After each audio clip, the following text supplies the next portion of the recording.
Ang Baguio City ay isang first-class na highly urbanized city sa Cordillera Administrative Region. Ito ay may taas na 4,810 feet above the sea level na siyang dahilan ng malamig na klima sa lugar na dinarayo ng maraming tao at turista lalo na sa tag-init, kung saan ay tinugurian itong summer capital ng ating bansa. At kilala din ang Baguio sa magagandang mga orchids at nagtataasang pine trees na siyang nagbigay dito ng bansag na City of Pines. Ang Baguio ay dating tinatawag ng mga katutubo na Kafagway at ang pangalang Baguio ay nagsimula lamang noong tayo ay sakupi ng mga Amerikano. Ayon sa history, ang salitang Baguio ay nagmula sa lengguwahe ng mga katutubong Ibaloy na Bag-iw o Mos. Isa din ang Baguio sa may pinakamababang crime rate sa ating bansa. Kaya naman talagang marami ang mga turista na pumupunta dito taon-taon. Taong 2014 ay isang pangyayari ang gumulantang sa Baguio. Ito ay ang karumal-dumal na krimeng nangyari sa Kayang Street o mas kilala nila sa tawag na Kayang Massacre. Bago ko po simulan ang ating story, sa mga bago po sa channel ko, please hit the subscribe button at pakipindot na rin po ang ating notification bell para ma-notify kayo sa mga bago nating upload na videos. April 6, 2014 ay nagkagulo sa 3rd Kayang Street sa Kayang Hilltop sa Baguio City. Umaalingaw-ngaw sa paligid ang sirena ng sasakyan ng mga pulis na agad na rumispinde sa nasabing krimen. Agad naman nilang sinecure ang crime scene para sa investigation at data gatherings. Ang krimen ay nangyari sa 4th floor ng Chan Building. Ito ay isang apartment building na matatagpuan sa loob ng palengke sa Baguio. Nang dumating ang mga authorities ay wala na ang mga biktima. Ito ay dinala sa Baguio General Hospital and Medical Center kung saan ay dineclare ni Dr. Laugan Rajiv na ang mga ito ay wala ng mga buhay upon arrival at inilipat na sa Funeraria Paz. Sa ginawang primary investigation, ayon kay Police Senior Inspector Angeline Amanga ng Scene of the Crime Operatives, na wala silang nakitang sign ng forced entry at senyales ng struggle sa lugar. Ayon din sa kanila, na ang nasabing krimen ay nangyari sa pagitan ng alas 3:30 at alas 6 ng hapon. Ang unit na inuupahan ng mga biktima ay nasa ika-4 na palapag ng gusali at ang mga unit na katabi nito sa nasabing area ay bakante. At ang nasabing gusali ay wala ding security. Bagamat ang gusali ay nasa palengke at maraming tao sa ibaba, ay walang nakamalay ng pangyayari marahil ay dahil sa tunog ng videoke sa ibaba at ang ingay na nanggagaling sa dami ng taong dumadaan. Ayon sa kanilang naging panayam kay May Fernandez na nakatira sa 5th floor ng pareho ding gusali, ay may nakita siyang lalaki na kumakatok sa unit ng mga biktima ng bandang alas 3:30 ng hapon. Nilarawan niya ito na 5 foot ang taas, medyo payat at maitim. Nakasuot ito ng green na sweatshirt at itim na short pants. Inakala niya na ito ay bumibisita lamang sa pamilya kaya hindi niya ito pinansin. Ang pamilya Nusiete ay nagmula sa La Union, ngunit dahil nga sa ang hanap buhay ay nasa Baguio City, ay umupa ang mga ito ng apartment sa nasabing lungsod. Kalilipat lamang ng pamilya sa nasabing apartment noong March 30, 2014, isang linggo bago mangyari ang trahedya. Masipag at madiskarte ang mag-asawang Vilma at Joey Nusiete. Kaya naman ay napalago ng mga ito ang kanilang pwesto sa Baguio, public market, at nakapagtayo din ng karinderya si Vilma na siyang kanilang pinagkukunan ng kanilang pang-araw-araw na gastusin. At dahil sa bakasyon ang mga anak na sina Jacqueline na 19 years old at Joey Jr. na 9 years old ay naiiwan sa kanilang bahay kasama ang kanilang kasambahay na si Jonalyn Lozano. At katulad ng mga ordinaryong araw, noong April 6, 2014, ay umalis ng bahay ang mag-asawa at naiwan ang mga anak sa pangangalaga ni Jonalyn. Si Vilma kasi ang personal na nagluluto ng kanyang mga tinitinda sa kanilang karinderya at mayroon siyang katulong na pinangalanan nilang Samantha. Ayon kay Vilma, nang bandang 5:00 ng hapon ay nakatanggap siya ng isang text message mula sa anak na dalaga. At ayon dito ay may isang lalaki sa kanilang bahay at hinahanap nito ang kanyang ama. Ayon din sa dalaga ay kilala niya ang nasabing bisita. At dahil nga sa abala sa kanyang ginagawa ay hindi niya ito pinansin. Nang mag-send siya ng text sa anak makalipas ang ilang minuto ay hindi na ito nagre-reply. Dakong 6:00 dahil sa walang natatanggap na reply mula sa anak ay naisipan na ni Vilma na umuwi para tignan ang mga anak. Pagdating sa apartment ay patay ang ilaw sa loob at tila walang tao. Ang tanging liwanag lamang sa loob ng unit ay ang liwanag na nagmumula sa nakasinding TV. Nang magsimula siyang kumatok at tawagin ang mga anak at katulong, ay wala siyang natatanggap na sagot mula sa loob ng bahay. Kaya naman ay inutusan niya si Sam na magtungo sa caretaker ng nasabing paupahan para hiramin ang spare key ng mga ito para mabuksan ang pintuan. Bagamat kinakabahan na siya ay nanatili pa rin siyang kalmado at iniisip na baka nakatulog ang mga anak kaya walang sumasagot sa mga ito. Pagdating ng duplicate key ay agad na binuksan ni Vilma ang pintuan ng bahay. At dahil wala ang mga anak sa sala ay agad niyang tinungo ang silid ng kanyang anak na panganay na si Jacqueline. At doon na nga niya nakita ang kalunos-lunos na kalagayan ng anak. May mga tama ito ng saksak sa iba't ibang bahagi ng katawan at naliligo sa kanyang sariling dugo.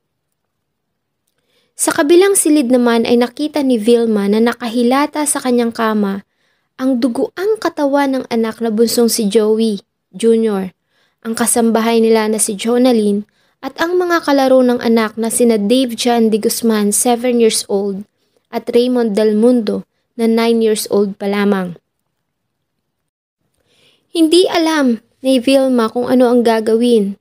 Basta ang alam niya ay binuhat niya ang isa sa mga bata at agad na tinakbo sa baba ng apartment habang sumisigaw ng tulong para maidala ang mga biktima sa ospital. Sa kanyang pagbaba ay nakita siya ng ama ng isa pa sa mga biktima na si Dave John at nang makita niya na ang anak na siyang buhat-buhat ng natatarantang si Vilma ay agad siyang lumapit at tila nanlambot ang kanyang mga tuhod nang makita ang duguang katawan ng anak. At tulad nga ng nasabi, ang mga biktima ay agad na idinala sa ospital subalit huli na ang lahat.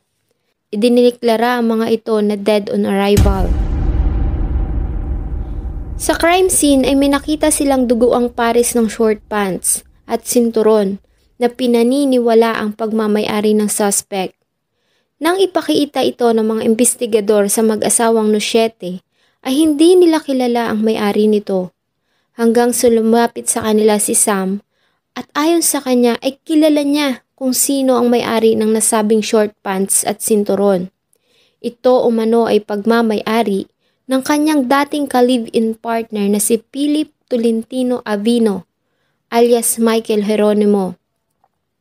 Binili niya umano ang nasabing sinturon, ngunit dahil hindi magkasya sa kanya, ay ibinigay niya ito sa dating kinakasama. Hiwalay na raw ang dalawa dahil sa seloso ang nasabing lalaki, pero hindi umano ito pumayag at patuloy na binabantayan ang bawat kilos ng dalaga.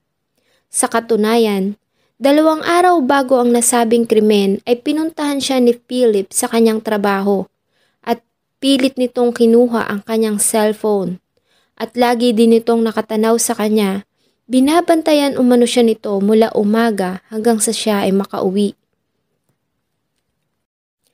Dahil sa nasabing pahayag ng dalaga, ay agad na ikinasa ng mga authorities ang isang malawakang manhunt para arestuhin si Philip Tolentino Avino alias Michael Jeronimo.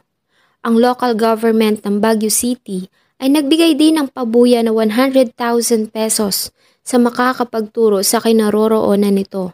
Ayon yan kay Senior Superintendent Rolando Miranda, ang Baguio City Chief of Police. Ngunit hindi nagtagal ay nakatanggap sila ng report mula sa Maynila kung saan ay napag-alaman nila na sumuko ang suspect na si Philip Tolentino Alvino alias Michael Jeronimo sa Vice Mayor ng Manila na si Vice Mayor Isko Moreno. At iginiit nito na wala siyang kinalaman sa nasabing krimen. At ayon sa kanya, ay sumuko siya dahil sa natatakot para sa kanyang kaligtasan. Lalo na nga nang mabalitaan niyang may 100,000 pesos na reward para sa kanyang ulo. Agad naman siyang tinurn over sa Baguio City Police para humarap sa paglilitis. Napag-alaman din ng mga authorities na si Philip Tolentino Alvino ay may active na warrant of arrest sa Sampaloc, Manila dahil sa kasong panggagahasa umano nito sa kanilang 13 years old na kasambahay.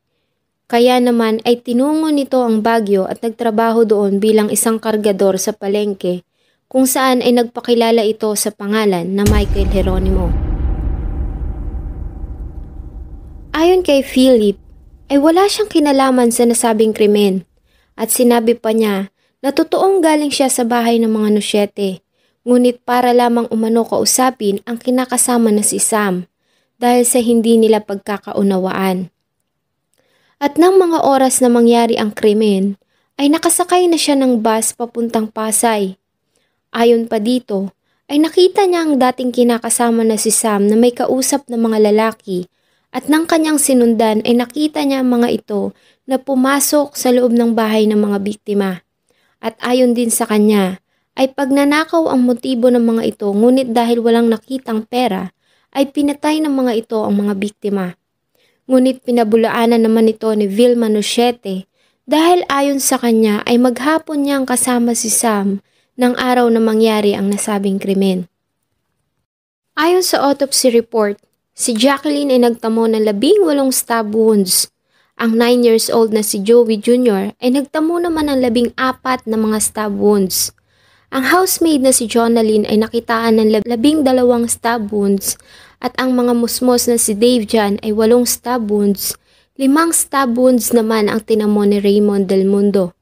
At ayon din sa mga authorities na ang mga nasabing stab wounds ay nagmula sa isang double-bladed na kutsilyo na kung saan ay hindi na natagpuan ng mga investigador. May nakuha din silang mga DNA ng suspect sa crime scene at dahil dito ay official nang sinampahan ng Prosecutor's Office ng Baguio City si Philip Tolentino Alvino ng kasong multiple murder. Sa ginawang arraignment ng kaso ay nag-plea si Philip ng not guilty sa kasong isinampa sa kanya ng prosecutors. At dito na nga nagsimula ang mahabang proseso ng paglilitis sa nasabing kaso na umabot ng 2 taon. Dahil sa naiwang DNA nito sa crime scene, dahil sa mga panahong iyon ang DNA print ay nire-recognize na ng ating batas bilang isang unique at epektibong pamamaraan para mas madaling makilala ang suspect ng isang krimen. At ayon na din sa salaysay ni Kagawad Manangan at Amelita Fernandez, kung saan ay positibong kinilala ng mga ito ang suspect na siyang nakita nilang tao sa lugar nang mangyari ang krimen. Kahit pa nga pinagdiinan ng defense na siya ay wala sa lugar nang mangyari ang trahedya, ay tila nawala nito ng merit dahil sa maraming ebidensyang nagtuturo na ito ay nasa lugar ng pinangyarihan ng nasabing karumal-dumal na pangyayari. At hindi rin nakapagbigay ang defense ng ebidensyang magpapatunay sa kanilang claim at hindi nga nagawa ng suspect na tumayo sa harap ng hukuman para ipagtanggol ang kanyang alibay.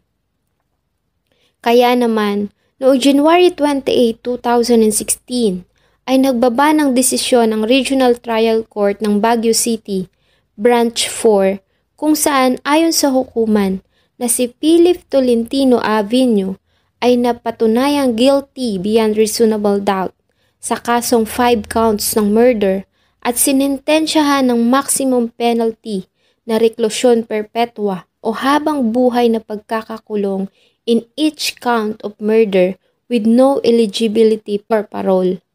Sa 12 pahina ng desisyon na binigay ni Judge Mia Joy Cawid, ang judge na inatasang humawak ng kaso ay iniutos nito na dapat na magbayad ang suspect sa mga naulila ng magkapatid na Jacqueline at Joey Nociete Jr. ng halagang 336,000 para sa damages. Sa mga naulila ni Dave Chan de Guzman ng 40,800, kay Raymond Del Mundo ng 79,000 at sa mga naulila ni Jonelyn Lozano ng halagang 70,000 at iniutos niya din na dapat na magbayad ang suspect ng halagang 50,000 sa bawat isa para sa civil indemnity, 50,000 bawat isa para sa moral damages, 25,000 para sa exemplary damages, at ang nasabing halaga ay may interes na 6% per annum bilang pagsunod sa ating batas. Ayon sa isang panayam kay Judge Kawid, ay sinabi nito na dapat sana ay napatawan nito ng parusang kamatayan dahil sa brutal na pagpatay nito sa mga batang biktima. Ngunit dahil nga sa ang ating bansa ay walang death sentence, ay tanging reklusyon perpetua lamang umano ang kaya niyang ibigay na hatol alinsunod sa ating batas.